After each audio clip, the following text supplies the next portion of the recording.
오늘은 아브라함과 함께 하시는 하나님이라고 하는 제목으로 창세기 14장 1절에서 16절 말씀 나누기 원합니다. 자, 1절부터 보시면 최초의 국제전쟁이 일어나고 있는 것을 볼 수가 있어요. 지도상으로 여러분 보시면은 시날, 엘람, 엘라살, 고임 이 네 개의 지방의 왕들이 연합을 한 거예요. 이 연합을 해서 동쪽의 왕들이 서쪽을 공격하고 있는 이런 모양새로 전쟁이 펼쳐지고 있는 겁니다. 소돔과 고모라와 아드마와 스보임과 소알 5개의 연합국과 고임, 시날, 엘람, 엘라살 왕 4명의 왕들이 연합한 동방 쪽의 왕들이 이제 한판 붙고 있는 모습을 보이는 거죠. 엘람 왕 그돌라오멜이라고 하는 이 사람이 굉장히 강한 사람이었죠. 지금 현재로 치면 이란 쪽 정도 되는데 거기에서부터 가나안까지 쳐들어와서 조공을 받고 있는 이런 형국인 거예요. 인간의 탐욕이라고 하는 거 이것은 끝이 없죠.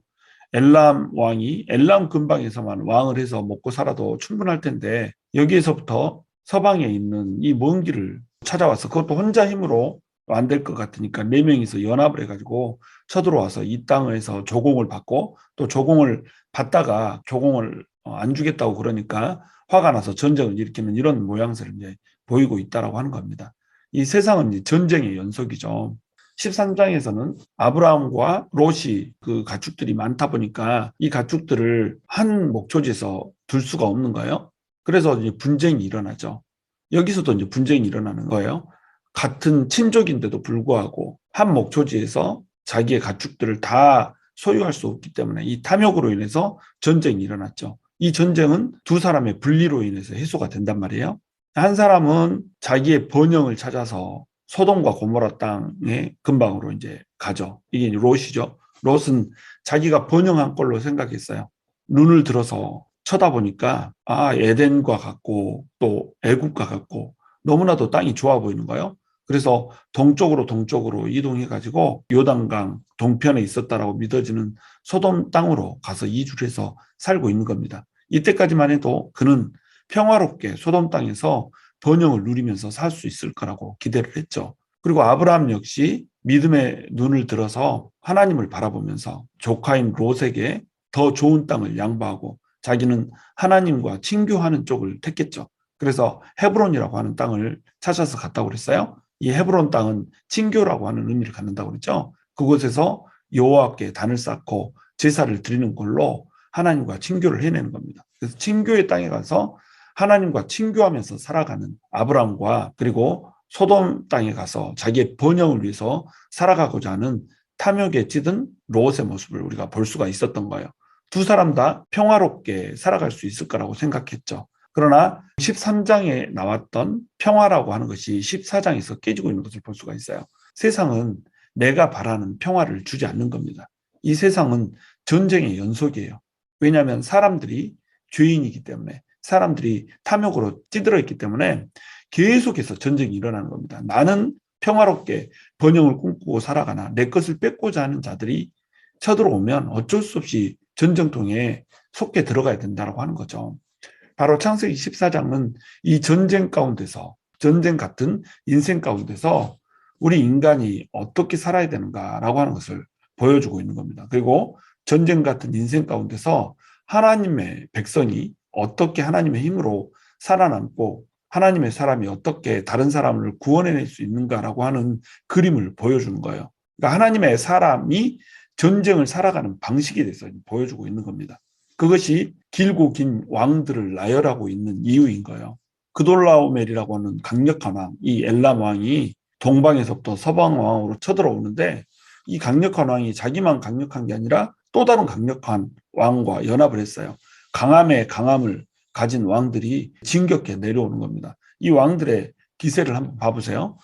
자, 5절부터 보면 엄청난 기세로 몰려오는 겁니다. 제14년에 그돌라오멜과 그와 함께한 왕들이 나와서 지금 계속 쳐내려오고 있잖아요. 르바 족속, 수수 족속, 엠 족속, 호리 족속, 아말렉 족속, 아모리 족속까지 계속 치고 내려오는 거예요. 이 족속들을 쭉 나열하고 있는 이유가 뭘까요? 이들의 기세를 얘기하고 있는 겁니다. 감히 대적할 자가 없는 거예요. 세상의 탐욕을 가지고 오고 있는 대적들은 강하단 말이에요. 이 세상은 시스템을 가지고 있거든요. 하나님께서 이처럼 세상을 사랑하사 이렇게 얘기했죠. 이 세상은 어떤 세상인가요? 세상 속에 있는 영혼들을 얘기하는 거예요. 근데 너희는 세상을 사랑하지 말라 또 하나님께서는 이렇게 명령한단 말이죠. 그때의 세상은 뭘까요? 이때는 영혼으로서의 세상이 아닌 거예요. 탐욕에 찌든 인간 시스템으로서의 세상인 겁니다. 세상의 시스템을 사랑하지 말라는 거죠. 이 세상의 시스템을 누가 가지고 있는 건가요? 마귀가 장악하고 있는 거예요.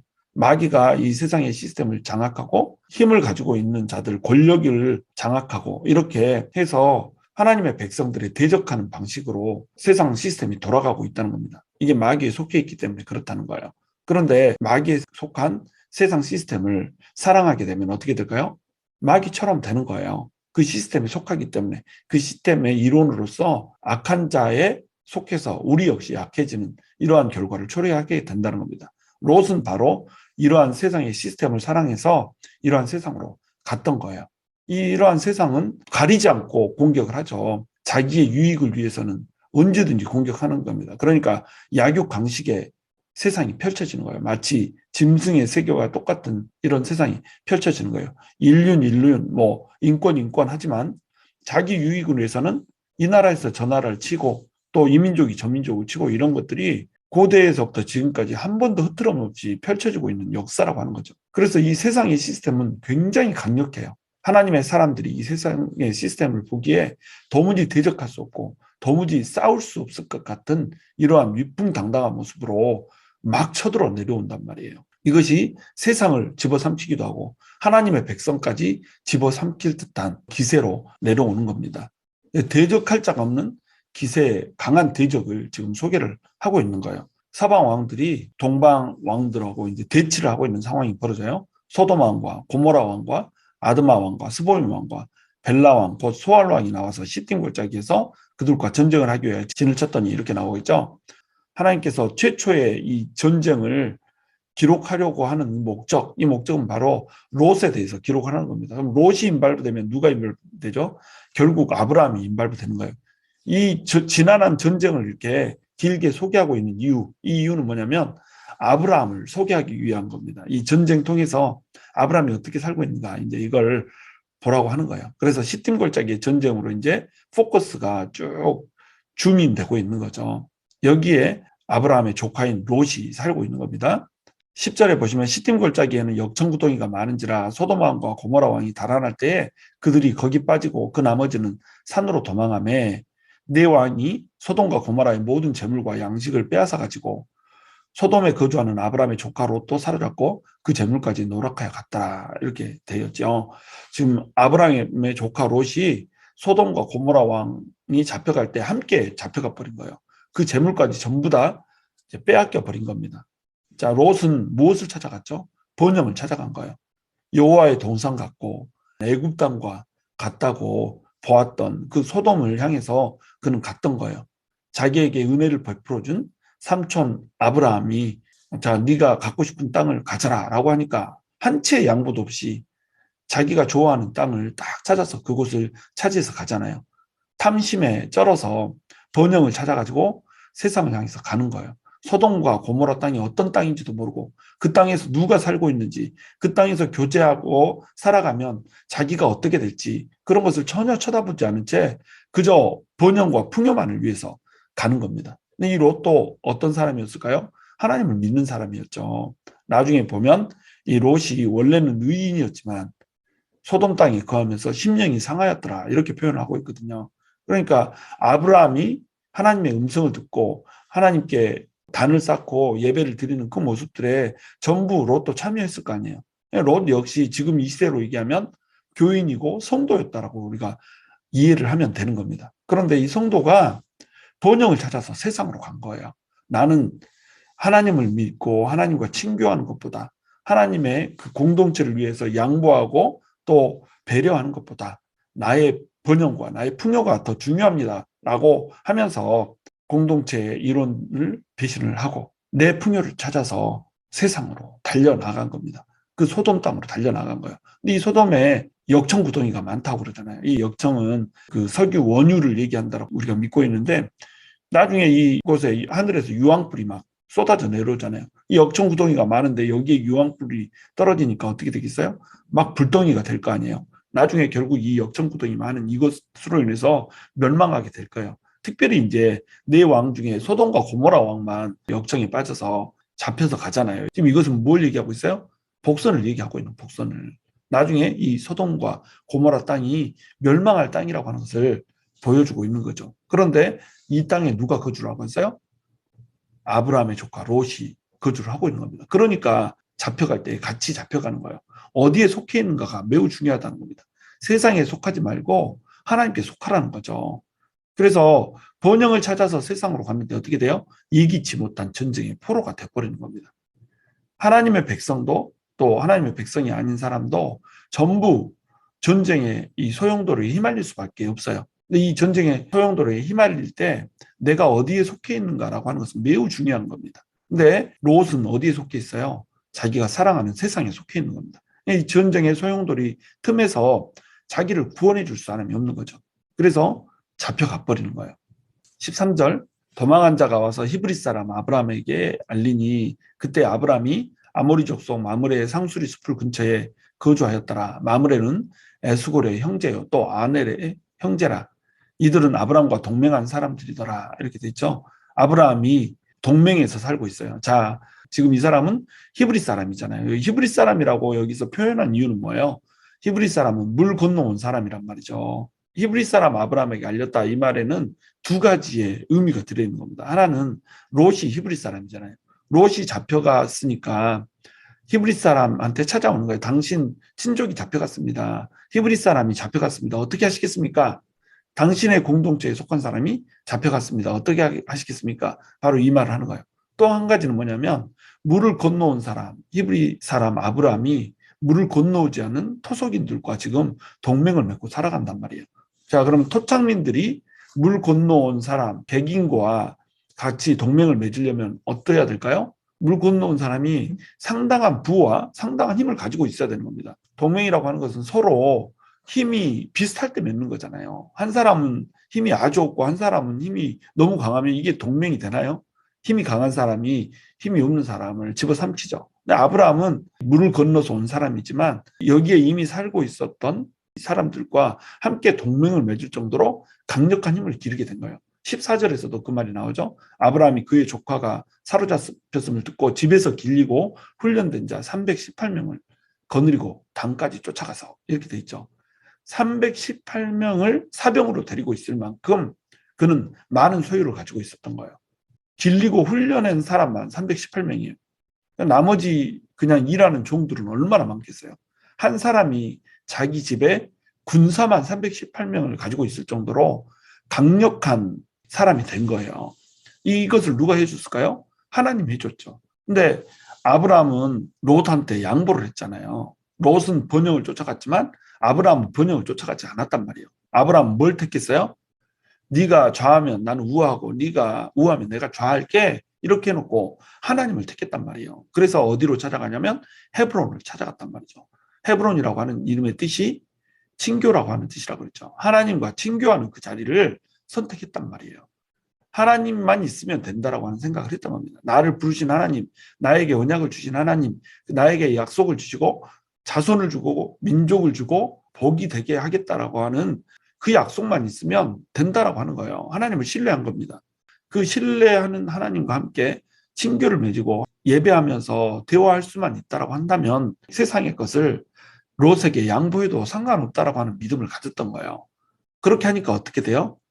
번영이 찾아오는 겁니다. 살고 죽는 것이 전부 다 하나님의 손에 달려있다는 겁니다. 우리가 살고 죽는 것이 우리 힘에 달려있는 게 아니라 하나님과의 친교가 얼마나 맺혀져 있는가 여기에 달려있는 거라는 거죠. 바로 이 친교의 능력 때문에 아브라함은 담대함을 가질 수가 있었죠. 318명을 거느리고 있다라고 하는 것은 분명히 굉장히 강력한 사람이에요. 개인으로서는. 근데 318명 가지고 4명의 연합군이 와가지고 쳐들어오는 이 왕들을 대적할 수 있을까요? 위풍당당하게 그 누구도 거스릴 자가 없이 치고 내려와서 서쪽을 전부 다 초토화를 시켜버리고 사람들까지 약탈해가고 재물까지 약탈해가는 그 강력한 군대를 고작 318명으로 상대할 수 있을까요? 상대 못해요. 그런데 거침없이 달려가잖아요. 왜? 하나님과 친교가 돼 있거든요. 하나님과 친교가 돼 있기 때문에 두려움이 없는 겁니다. 하나님이 나를 보호하시고 지킨다라고 하는 명확한 신뢰가 있는 거예요. 그러니까 달려나가는 겁니다. 특별히 이제 자기 조카 롯이 잡혀 있잖아요. 롯은 엄밀히 따지면 아브라함을 배신한 사람이잖아요. 아브라함이 가지라고 그러니까 덥석 그래 내가 이 땅 차지할게 그러고 딱 하면서 가잖아요. 그런데 자기 속을 그렇게 쓰리게 한 사람, 이 사람에게 자기는 속도 쓰리지도 않아요. 조카 롯이니까 사랑해서 그냥 줘버린 거. 이게 아브라함의 넉넉함이라는 겁니다. 나를 배신했는데 나한테는 배신으로 느껴지지 않아요. 자기만 생각하고 나는 생각하지 않는데 뭐 섭섭하지가 않아요. 왜? 하나님이 있거든요. 하나님을 소유해버리잖아요. 그러면 다른 사람이 뭘 하건 별로 신경이 쓰이지 않는 겁니다. 하나님이 있는데 뭐 그딴 거 신경 쓰냔 말이죠. 롯이 잡혀갔다고 하니까 롯을 구하기 위해서 막 달려가는 아브라함의 모습을 볼 수가 있단 말이죠. 고작 318명으로 4명의 왕을 상대하기 위해서 달려가는 아브라함의 신실함을 우리가 볼 수 있다는 거죠. 이 전쟁은 누구에게 속했다는 거예요? 바로 하나님에게 속했다라고 하는 거예요. 이걸 아브라함은 지금 신뢰하고 달려간다는 겁니다. 15절 그와 그의 가신들이 나뉘어 밤에 그들을 쳐부수고 다메섹 왼편 호박까지 쫓아가 모든 빼앗겼던 재물과 자기의 조카 롯과 그의 재물과 또 부녀와 친척을 다 찾아왔더라. 다메섹 왼편에 있는 호박까지 쫓아갔다고 그랬죠. 단을 넘어서서 다메섹 왼편 호박까지 쫓아갔다. 지금 시리아 지방까지 쫓아간 거잖아요. 엄청난 진격을 한 겁니다. 거기에서 빼앗겼던 재물과 조카 롯과 그의 재물과 또 부녀와 친척을 다 찾아온 거예요. 그럼 이걸 다 찾아왔다는 것은 뭘까지 찾아왔다는 거예요? 소돔과 고모라 왕이 빼앗겼던 것까지 다 찾아왔다는 것을 얘기하는 거예요. 왜냐하면 이 전쟁은 누가 함께하는 전쟁이에요? 하나님께서 함께하는 전쟁이라는 거죠. 고작 318명으로 4명의 왕을 이긴다고요? 그 파죽지세로 몰고 왔던 4명의 왕들을 그 군대를 다 이길 수 있다고요? 이길 수 없는 거예요. 근데 이겼어요. 어떻게? 하나님께서 함께 하셨기 때문에. 이것을 누가 증명해 주죠? 바로 이제 내일 다루게 되겠지만 멜기세덱이라고 하는 제사장이 그 살레메 왕이 와가지고 얘기를 해주는 거예요. 야, 이런 전쟁을 할 수 있다니 정말 대단하다. 하나님이 싸워주셨구나라고 이제 얘기를 하면서 축복을 해주죠. 그러면서 이제 이 다음 얘기는 어떤 식으로 이어지냐면 아브라함을 축복하는 자는 하나님이 축복하고 아브라함을 저주하는 자는 하나님이 저주한다는 이야기의 내용으로 이어지는 겁니다. 지금 포커스가 어디예요? 오늘 너무 길기 때문에 쪼개서 설명하지만 14장 전체의 포커스는 뭐냐면 하나님께서 함께 하시는 아브라함을 얘기하는 거예요. 왜? 아브라함이 하나님과 함께 했잖아요. 아브라함이 하나님과 친교를 하겠다고 친교라고 하는 땅으로 갔잖아요. 헤브론으로 가서 자기가 그 땅에 가서 이름을 헤브론이라고 지었단 말이에요. 친교, 누구랑 친교하나요? 사람들과? 아니에요. 하나님과 친교하는 겁니다. 하나님과 친교를 하면 하나님은 아브라함을 뭘로 여기신다는 거예요? 친구로 여기신다는 겁니다. 나의 친구 아브라함에게 내가 하고자 하는 일을 알리지 아니할까 하면서 모든 걸 말해주는 이런 사이가 됐단 말이죠. 그러니까 우리가 하나님과 친밀하게 친하고자 하면 하나님은 우리의 친구가 되어주시고 우리가 전쟁에 어쩔 수 없이 휘말리게 되는데 이 전쟁 가운데서 하나님이 친구이시기 때문에 어떻게 해준다는 거예요? 대신 싸워준다는 거예요. 그러면서 이 14장에서는 또한 어떤 것을 얘기하냐면 아브라함을 축복하는 자를 축복하고 아브라함을 저주하는 자는 저주하겠다. 이 말씀을 하셨던 것을 이루어주고 계시는 겁니다. 아브라함을 선택했기 때문에 아브라함을 자기 백성으로 불렀기 때문에 언약의 사람으로 하나님의 쓰시는 도구로 불렀기 때문에 아브라함을 축복하는 자는 축복을 받을 것이고 아브라함을 저주하는 자는 저주를 받게 될 거예요. 바로 이 이야기를 14장에서 하게 되는 거예요. 그래서 멜기세덱이 나와서 아브라함을 축복하잖아요. 참 하나님이 함께해 주는 정말 위대한 싸움을 싸웠구나. 정말 잘했다라고 축복을 해주니까 또 아브라함이 어때요? 멜기세덱에게 11조를 주면서 축복을 하잖아요. 자, 전리품을 취했어요. 모든 빼앗겼던 재물들을 다 찾아왔어요. 그러면 이 찾아온 것, 싸움에서 이긴 건 누군가요? 아브라함이죠. 아브라함은 이 재물을 차지할 수 있는 권한이 있어요, 없어요? 당연히 있는 거예요. 전리품이니까. 근데 이것 중에 11조를 멜기세덱에게 주고 나머지 것은 자기가 가진 게 아니라 누구한테 돌려줘요? 소돔 왕한테 돌려줬단 말이에요. 그러면 소돔 왕은 이게 아브라함이 차지한 전리품이기 때문에 당연히 어때요? 이걸 아브라함한테 돌려줘야 된다는 거죠. 그런데 소돔 왕이 탐심에 가득 찼어요. 그래가지고 무례함을 범했단 말이죠. 자기가 그 재물들 다 탐하면서 아브라함에게 감사의 표현을 하는 것이 아니라 그 중에 일부를 떼가지고 무슨 선심 쓰듯이 주는 거예요. 이거 아브라함이 주는 게 선심이지 자기가 주는 게 선심이 아니잖아요. 아브라함이 다시 뺏은 건데 아브라함의 전리품을 가지고 자기가 선심 뜻이 있게 떼주는 이런 일을 하는 겁니다. 그러니까 얼마나 무례해요. 감사함도 없고 무례하고 자기를 구해주고 은혜를 베풀은 사람한테도 탐심으로 반응하는 이 소돔 왕을 볼 수가 있는 거예요. 이거는 아브라함에 대한 일종의 무시고 무례고 저주가 되는 거예요. 그러니까 소돔이 어때요? 멸망하게 되는 겁니다. 아브라함을 축복했던 멜기세덱은 축복을 받고 아브라함을 저주했던 소돔 왕은 결국 멸망하게 되는 거예요. 자, 그러면 이 소돔은 어떻게 될 땅이라는 거예요? 이제 곧 멸망하게 될 땅이라는 거예요. 이것을 14장 전체에서 이제 보여주는 겁니다. 19장에 가면 이제 소돔이 멸망하게 될 텐데 소돔이 멸망하게 될 그 그림자를 지금 이 현재의 전쟁으로 펼쳐주고 있는 거예요. 그러면 이 소돔의 멸망의 경고를 보고 롯은 어떻게 해야 될까요? 롯은 그 땅에서 달아나야 했다는 겁니다. 그 멸망해 가는 세상으로부터 그는 달아나야 했던 거예요. 그래서 아브라함처럼 친교의 땅, 자신만의 친교의 땅을 세워야 했던 거예요. 하나님과 친교하는 자리로 가야 했던 거죠. 근데 롯은 어때요? 하나님과의 친교의 자리로 가지 않고 계속해서 그 소돔 땅에 머물면서 세상에 잠식되어서 사는 거예요. 그래서 의인의 심령이 상하게 되는 그런 지경에 이르게 됐다는 겁니다. 그래서 나중에 소돔이 멸망할 때 모든 것을 탈탈 털리고 빈몸이 돼가지고 소알 땅에 있는 어떤 굴에 피했다가 자기 딸들이 술을 먹이고 잠을 자서 아들을 낳게 돼서 모압과 암몬이라고 하는 족속을 이루게 되는 이런 일들을 펼쳐내게 되잖아요. 자, 이것이 결국 어디서 왔다는 거예요? 탐심에서 왔다는 거예요. 탐욕에서 왔다는 거예요. 하나님과의 친교를 포기하고 세상을 선택한 결과라고 하는 거죠. 오늘 14장에 이야기하는 주제는 너무나도 명확해요. 하나님께서 함께하는 자, 그리고 하나님과 함께하고자 하는 자가 누리게 될 그 정체성이라고 하는 것. 하나님의 친구가 되고 축복하는 자는 축복받고 저주하는 자는 저주받고 전쟁에서도 하나님께서 함께해 주시고 또 자기만 강력해질 뿐만 아니라 자기가 사랑하는 사람을 구원할 수 있는 구원자로 설 수 있다라고 하는 것. 이 아브라함을 지금 소개를 하고 있는 겁니다. 하나님과 친교를 누리는 자가 이 인생의 전쟁에서 어떠한 힘을 발휘하며 살 수 있는지를 하나님께서는 얘기를 해주고 있는 거예요. 우리는 하나님과 친교를 누려야 돼요. 하나님을 붙들어야 돼요. 하나님과 우리가 친하여서 하나님을 사랑하고 하나님만을 앙망하고 바라보잖아요. 이 인생의 전쟁에서 이길 수 있다니까요. 우리가 이기는 게 아니라 누가 이겨요? 하나님이 이긴단 말이에요. 하나님 우리 친구 되시니까. 우리가 하나님을 친하여서 알면 하나님께서 우리를 친구 삼아주시고 하나님께서 우리를 건지시며 하나님께서 심지어 우리가 구원하고자 하는 자, 우리가 사랑하는 자, 우리가 건져내고자 하는 자를 건져낼 수 있는 힘까지도 줘버린다는 거예요. 나한테 속한 사람은 내가 하나님과 친구이기 때문에 나를 봐서 그 사람을 살려내게 된다는 겁니다. 나중에 19장에서도 똑같은 일이 펼쳐지잖아요. 아브라함의 얼굴을 보고 소돔 땅에서 멸망하는 롯을 살려주잖아요. 바로 자기 얼굴을 보고 자기가 사랑하는 사람이 구원받는 이런 사람이 돼야 된다는 거죠. 그러려면 어떻게 해야 되나요?